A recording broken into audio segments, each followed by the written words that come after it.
Hi, and welcome to Serenity Now, a place for entrepreneurs to ask questions, learn, get connected, and be inspired. Join us as we talk about all things business and the search for the ever-elusive Serenity Now in both business and personal life. So Jennifer Lee, can you tell us why should we listen to this podcast today? Because I think a lot of the times people hear the word podcast and they're like, oh, everyone's doing a podcast. But there's actually a lot of benefits to doing it. And especially in business, it is an opportunity that a lot of people are not necessarily using. Thank you. Peggy, why should we listen to this podcast today? Well, today we brought on an expert in podcasting, and if anyone has the thought lurking in the back of their head to do a podcast as a marketing tool for their business, it's probably a good place to start, and I would highly recommend Jen. Welcome everyone to another episode of Serenity Now for Entrepreneurs. Today's episode is going to be, we're going to talk all about podcasting. So if you ever wanted to learn a bit about podcasting, why you would do it, when you would start, how you start, is it good for business? Is it good for you to be a guest? Well, tune in. This is the episode that you want to learn all about podcasting. So to that effect, we have today's Serenity Sisters. With me is Peggy, welcome. And I also have Candace, welcome.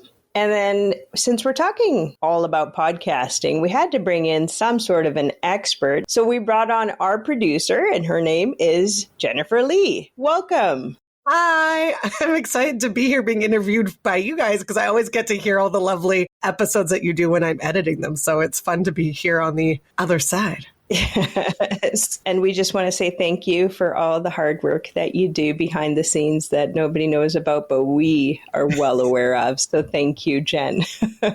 I appreciate it. So, Jen, why don't we get your story? I know you have a background in radio, and so you went from radio to running a podcast business and then doing podcasts and helping others with their podcasts. Why don't you share your story so, it's a great way for people to learn? Perfect. I have to condense it because it's a very long story. But what basically happened was I'm a broadcaster. I've been one for over 13 years across the province. I've worked in many different markets. I've been a radio DJ on a rock station. I had my own show on a pop station. And then about 10 years ago, I got asked to come back to Vancouver, but I was full-time helicopter traffic reporter for CKNW, which was amazing because I was the eye in the sky and I got to report on traffic and have many beautiful photos for my Instagram of Vancouver. But at that point, I'd already been doing radio for such a long time and I love it. It's a passion of mine. But I noticed the change in the landscape. Obviously, a lot more people were going onto YouTube. Podcasting wasn't super big when I was back here in Vancouver 10 years ago, but people were starting to dabble with that. Radio and TV were going through huge transitions, still are. A lot of bigger companies were letting people go, condensing positions. And I just had that gut feeling in the helicopter when I was flying around that something was going to happen to that position. And I couldn't put my finger on it. And then I realized I just need to go before I'm let go. So I decided to leave the helicopter job and go work for my family business. And my family owns a construction company they have for over 30 years. And I did some marketing and stuff until I figured out what to do. I was trying everything. I was like, do I leave broadcasting fully? What do I do? I tried everything from politics, worked on some campaigns. I did behind the scenes film, and I went to recruiters, which was a really interesting experience. I know that recruiters are a lot different after COVID, but the ones that I was talking to were very specific, I guess, as a way I'd like to put it. And I would go to them and I have a lot of skills. I had a very successful radio career. And they'd be like, why would you leave the helicopter? That's like the coolest job. And I said, yes, but have you not turned the TV or radio on lately and noticed that it's changing? And they were like, you have no skills. And then I'd like leave the recruiting office like depressed. And I was like, okay, cool. And that happened a lot. And then all of a sudden COVID hit. And I was like, what am I going to do now? And my job in the helicopter, unfortunately, after they replaced me after I left, that job actually got axed. So I always say, and you guys talk about on your podcast, trust your gut. We don't trust it enough. And it might seem like you're crazy at the time. Like I had so many people being like, why would you leave like everything? Now no one asks me that question anymore. And then I was talking to some really good mentors, and they said, during COVID, you need to create a podcast. And I said, okay. So I went and created a podcast. It was called Coping 19. And it was all about how my friends that had entrepreneurial businesses pivoted in the early days of COVID in a positive manner, because I was tired of listening to negative stuff on the news in the early days. And then what happened was I ended up networking from my computer. My background is theater. So I got to interview somebody about the Broadway shutdown that was a Broadway producer. And that was really cool. And then the Home Builders Association of Vancouver heard my podcast because I interviewed one of their members. And early days, they said, we need to meet with you. We want to learn how to make a podcast. And I said, okay. So I met with the marketing director, and they were like, look we don't know how long this COVID thing is going to go on for a while. We want to be able to give our members value. We want to be able to promote that they're great builders and interior designers and architects in our association. Let's do a podcast, because we can't do our normal things that we would do, like home shows or like networking events. And so they said, can you help us build a podcast? And we want you to co-host it, because we were also looking for somebody that has been a professional broadcaster. So on my journey, did not know I started a company at that moment, ended up working with them, and it just like lit on fire. I met my co-host, who also has a background in radio, but now owns a home consulting automation company. They put us together. We all worked together on the theme. I got them a studio, and 7 seasons later, we're actually heading into season 7. It is an amazing marketing tool for them. I was talking to one of their members that were featured on it, and they've gotten jobs from it. Some new members have approached me and the other co-hosts about joining Haven. And so it's really worked out well for them. And through that, I started to gain many different clients, colleges, universities, tech companies, and then the lovely Serenity Now sisters. And that's it. I could go on forever, and I'm a broadcaster, so I'll let you guys talk now. But that is basically how I ended up creating a company. But to wrap it up, it is such a big passion of mine. I'm able to take my broadcasting, I'm able to marry it with podcasting, and I'm able to have a business I love, because I've always been an entrepreneur like my parents, but now it's kind of all come together. That's an awesome story. I really like the fact that you just sort of fell into it, because I think we here at Serenity Now can say that we sort of fell into this too. We didn't know what we were doing when we started podcasting. We had no idea. We actually started on the Teams platform, and we just wung it. And we started during COVID as well. So it was kind of a great way for us to kind of occupy ourselves during COVID. But, you know, if you know our story, we wanted to do something to help others who were in business and wanted to have some questions answered. So that's a really, really great intro to yourself, Jen. So I'm going to ask you this question. Why would a business want to have a podcast? Why would I, as a business person, find that valuable? Yeah. So I tell people, I said, basically, it's a way to make your marketing a lot easier. A lot of the times when we are doing marketing, especially as a small business owner, we're wearing many hats. We're doing our social media captions. We're doing our blog to keep it consistent. We're having someone do the website. We're giving them content so they can, of course, create SEO with it. And a lot of the times it's super siloed. So I said, when people think of podcasting, they always think of it as a separate entity, but they shouldn't, because it really should work with the rest of your marketing plan for your business, because you're giving the goods on your podcast and you are the expert. And a lot of times we hear in the marketing field too is like, oh, it doesn't sound like me or sound like my brand. But when you're doing a podcast, it is you. So you can't really argue with that fact. It's like you're giving us, like for construction, for example, if I do work with a contractor and we're doing topics that people commonly search for, and he's asking every day, like, why do permits take a long time in Vancouver? What are the steps to get the permits through? Like, this is all stuff that the people that want to hire you want to hear about.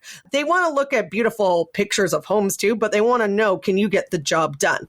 So the thing with a podcast is it kind of elevates your brand, because you're also giving your knowledge behind it, because it's you speaking about it. You're interviewing other great minds in your industry, and it's also showing the kind of connections you have as well. You're keeping it up with your marketing. So you do a transcript of your podcast. It gives you the gold that I like to call, all that written gold there that now can go to the blog person. They can make sure that it reads for SEO, put on the site. Now we keep the blog consistent because I've tried blogging. It's hard to be consistent. And of course, you don't see the fruit of your labor unless you're consistent.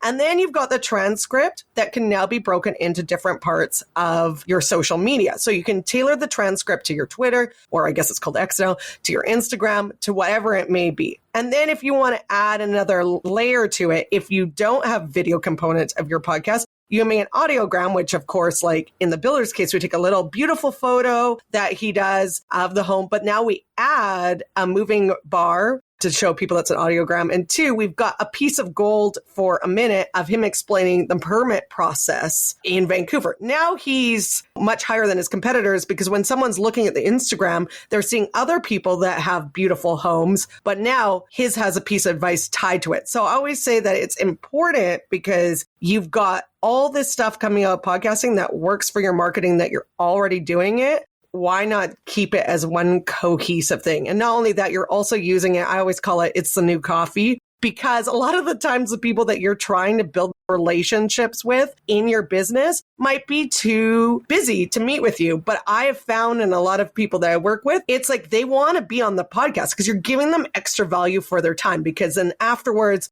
you'll give them a mention, you'll give them a piece of audio that they can use.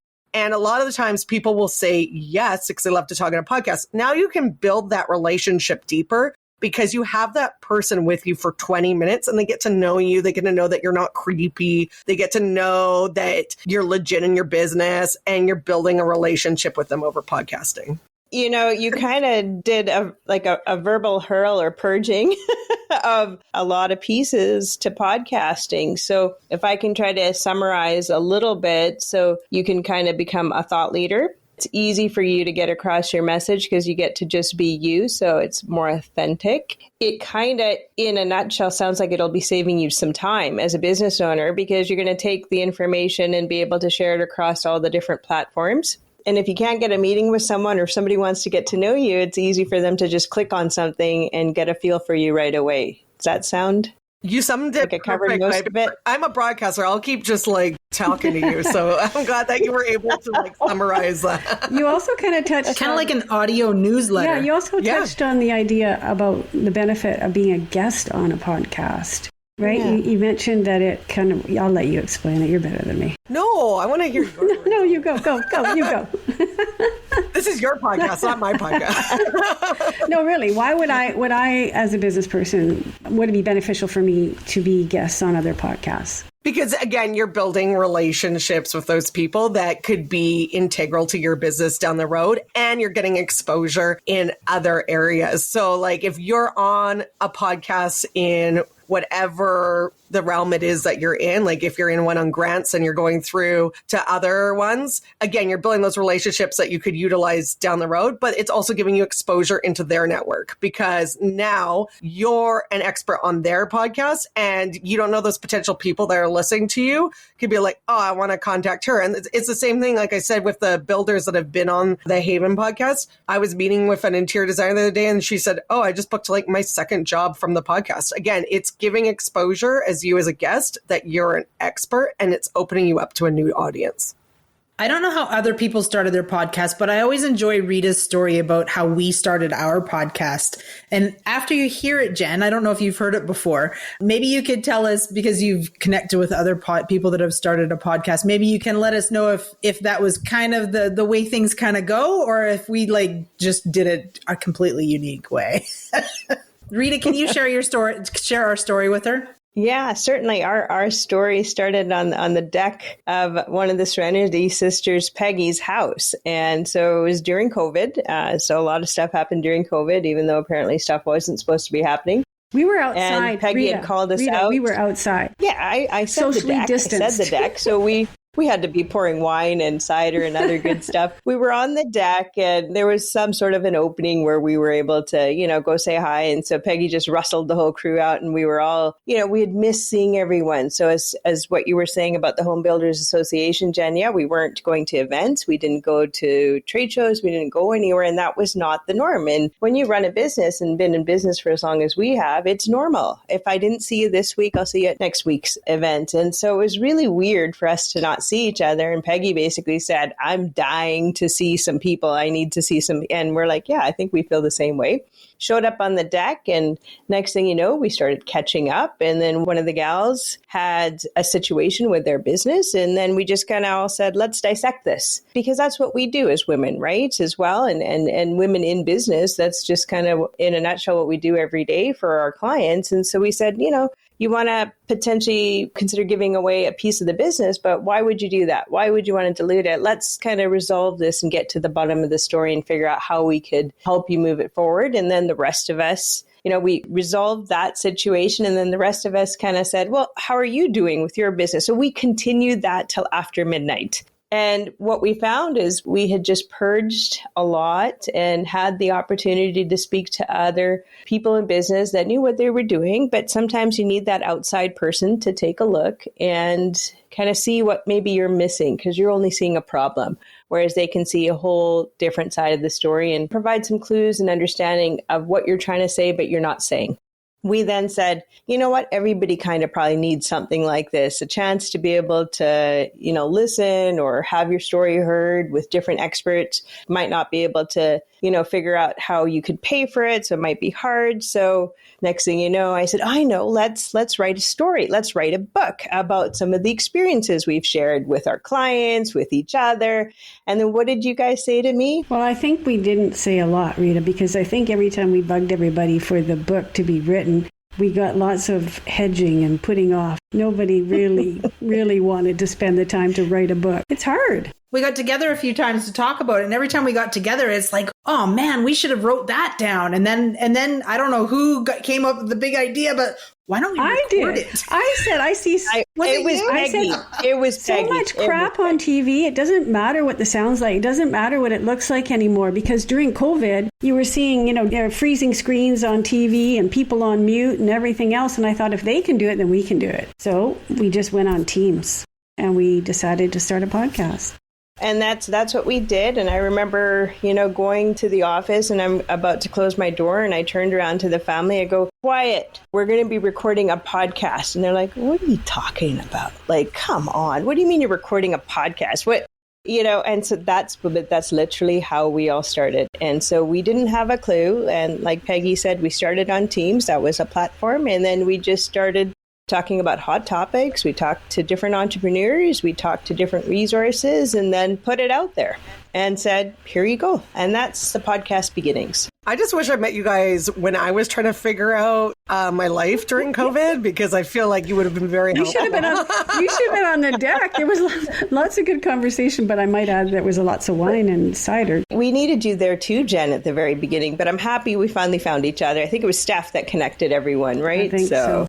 Yeah, I think you guys had been doing your podcast, and correct me if I'm wrong, for a year before I hopped on board. Probably. At least, yeah. Been a while now. And you know what? You guys did a great job, because that's the thing, is a lot of people talk about doing a podcast, but they don't start. And the fact that you guys started and you figured it out for yourselves, I think is amazing. And then a year later, you guys were like, let's hand it off to someone else. And that happens actually a lot. A lot of the times how I've gained a lot of the other clients. They've started, and then they're like, oh, we want someone to be a bit more consistency, maybe consult up our sound or give us a different recording program option or editing it, because that can also take a while. So you guys did all the right stuff. And the fact that you now are going, I think, closer to 3 years probably with this podcast, though, or is it closer to 4? Because you started in I think we're over 50 episodes. Something like that. I don't remember what episode number we're at, but I know the first recording was in like December of 2020, I think. So there you have it, ladies. Yeah. We have been at it for over 3 years. Yeah, that's crazy. And then I've been working with you guys for almost 2. Thank goodness. It does help. Yeah, some of the nitty gritty behind it and why did we kind of start looking around is we realized that although we started with, let's just get it out there because anybody can to do something. And the whole point was just get the content out, as Peggy said earlier. There comes a point where you kind of have to be able to start leveling it up a little bit. Just like when you start a business, you're like, I've got an idea and I think this can work. And then you test it. So we did that. And then you get to the point where like, okay, something's working. We got some traction, but we need to pull somebody in that actually knows what they're doing. And we pulled an expert in, which is you, Jen. Yeah, that's actually a perfect way to explain it. Yeah. So you know what? Yeah. It's great now. I think it's more popular now to have podcasts than it was even 3 years ago when we started.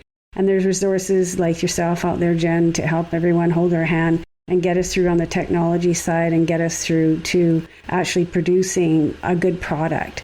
But when you have that podcast ready to go, what do you do then? How do you get it out there? So this is the hard part is because even though it feels like everyone's talking about podcasting, it's not saturated yet. I've gone to the conferences and they're like, you're really only in their first inning. But the problem is there's so much stuff out of social media. It's not just podcasts, it's YouTubes, it's influencers, it's TikToks, it's like advice gurus, it's everybody, right?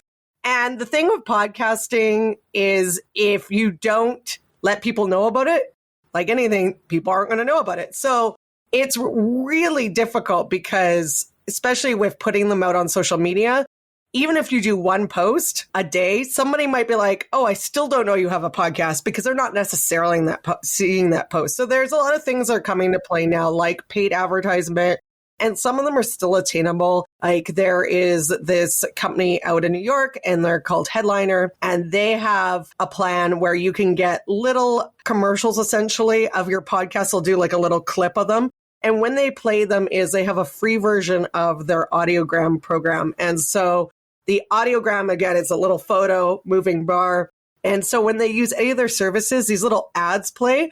And the nice thing about it is they're targeted to people who are specifically listening to podcasts. So while I'm waiting for my podcast stuff to be done, I'm getting to hear other little clips of podcasts while I'm waiting. I remember meeting with someone one time that has a successful podcast, and I think they said they tweeted 100 times a day. They scheduled all their tweets out. And so I've heard there's that approach too, is that you really have to schedule your podcast. Like, obviously some people will be like, that's too much. But again, you got to figure out a way to cut through the clutter. And the biggest thing too is when people sometimes they'll do a season or they'll take a break. They don't let people know that they're taking a break on their podcast. So if I love this podcast and you guys kind of ghost me, then it's like a relationship, a bad relationship. I'm like, you guys let me go. And I don't know where you went. So you have to let people know that you're coming back, especially if you gained quite a bit of an audience, and be like, well, I'm going to take a break now. I'm going to come back in the fall. Here we go. But during that time you're off too, you got to keep giving me your old episodes because you don't want to like lose the people that you've already gained. And you also want to still convert new listeners. There's a lot of like different paid strategies. I work with someone now that does, like, when we're doing the bigger organization, strict paid strategy. But for someone that's getting started like yourselves, it's really about getting that organic growth. So as annoying as it is, maybe don't put 100 tweets a day, but like really getting yourself a scheduling software or something that you can really schedule out the posts and really get it out there is another great way, because some of the scheduling software isn't that much. And sometimes somebody on your podcast might have it already for their company and they can just put a line down for your podcast. So it's getting out there and really making sure that it's on, if it is related to your business, putting it on your signature. Anytime someone's asking you a question, and it's just getting in the habit of doing it. A lot of people are like, I said, if someone's asking you a question about permits, why aren't you sending them the episode you did on permits or whatever that may be? It's just trying to utilize it all for what you can. Because like I said, there's paid avenues, but not all of us have a huge budget to do that. And it's just getting your podcast out there in this world of a lot of stuff. And maybe use TikTok too. TikTok's starting to become a big thing for podcasts, because if you are doing a video podcast, you could take clips of your podcast and putting it out there. And especially if you have a famous face on your podcast. There's no perfect science yet, because like I said, it's still early days in podcasting, even though it feels like everyone's talking about it. But like everyone says, there's no silver bullet solution to making your podcast grow. I see an occupational opportunity here for someone who's good with technology to hook themselves up with some podcasts and use that talent in tweeting and TikToking and all that to help promote people's podcasts. If this is going to be the mode of advertisement, maybe that's where we should be looking to employ some skills. I certainly can't do it. I don't want to do it. You guys should be TikTok stars. I'd love it. Oh. Great. I could do a little dance while we talk about setting up your corporation. Yeah, you can do that.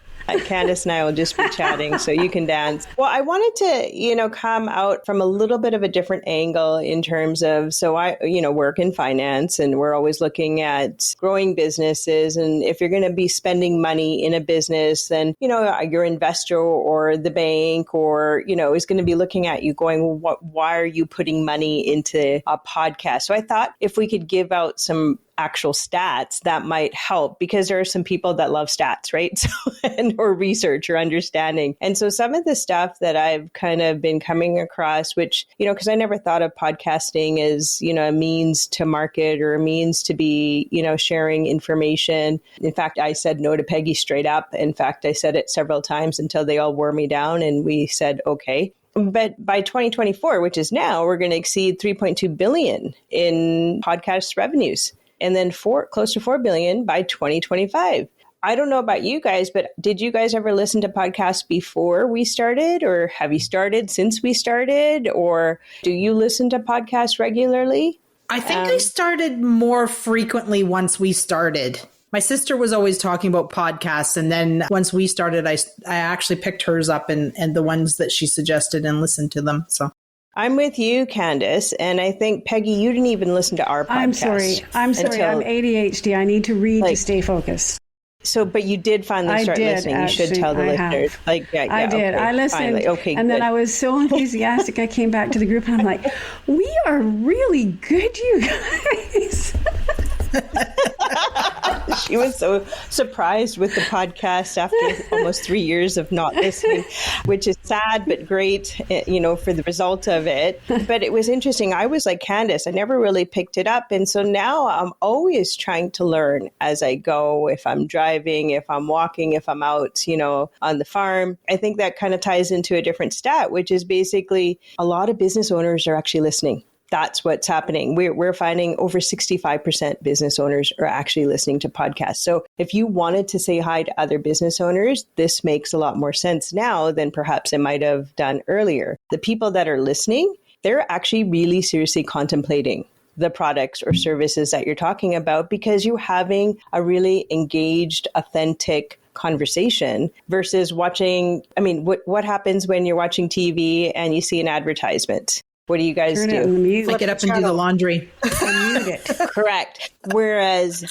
about almost 70% or 80%, some of the resources and stats were showing, they don't skip the ads. Because they're so short. That's really powerful. You're right. And so, they're short, but they also know it's just going to go by. And they're also so engaged in the content or the conversation, they don't want to miss it. And so they just move right through it. And a lot of people that are listening, they're the people potentially that could be your target market. So they're listening to people talk. Like, I think, Jen, you brought up such a great comment earlier on about the builder. And, people ask, why the heck do permits take so long?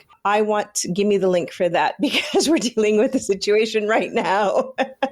Candace and I, we did an episode on the SEBA updates. Mm-hmm. Candace and I were getting calls nonstop. And what we both did was just go listen to the episode. And that way they could listen to it a few times and then feel better and more confident, and then come to us individually. So we used it for that as well. So I'm finding more and more, like, even though I was probably the most opposed to this whole thing, how useful it can actually be. I don't know about you guys, after we're hidden 4 years. Yeah, it's good. Okay, I think we're at the point in the podcast where we need to go around the room and do a bit of a quick fire. We've had lots of good information today about starting your own podcast or being a guest on other podcasts. And I'm just going to start with Candace. What did you take away from today, Candace?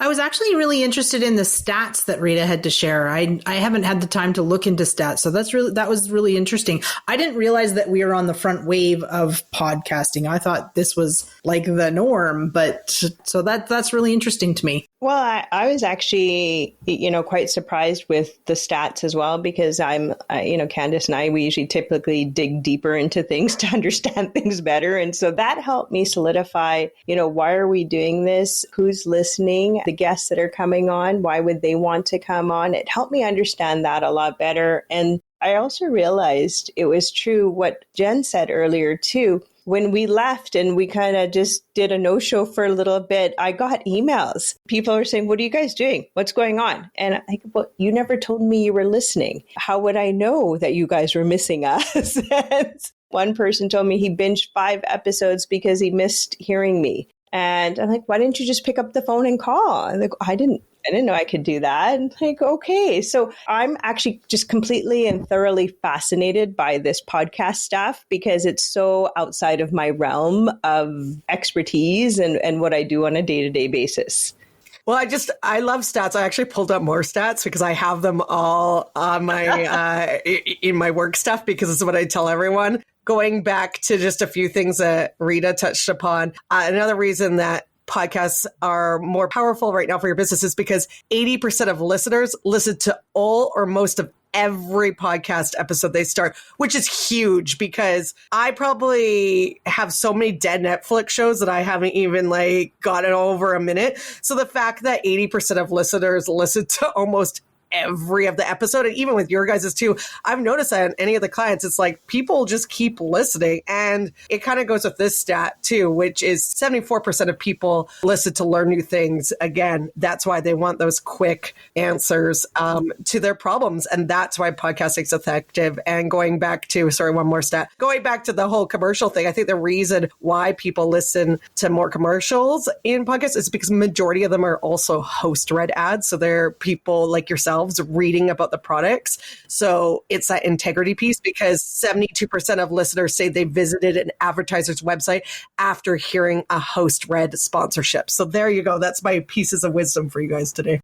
I can corroborate that statement, actually. There we go.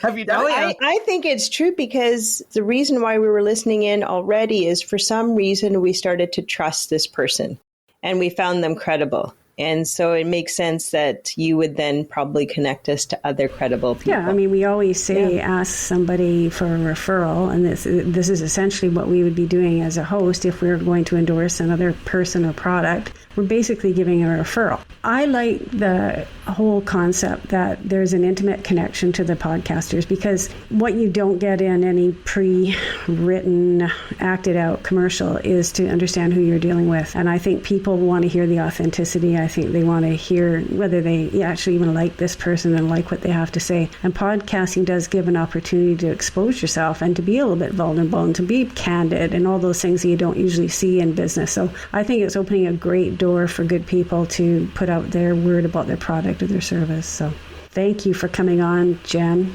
Oh, no problem. Yeah. I love you guys. Love working with you guys.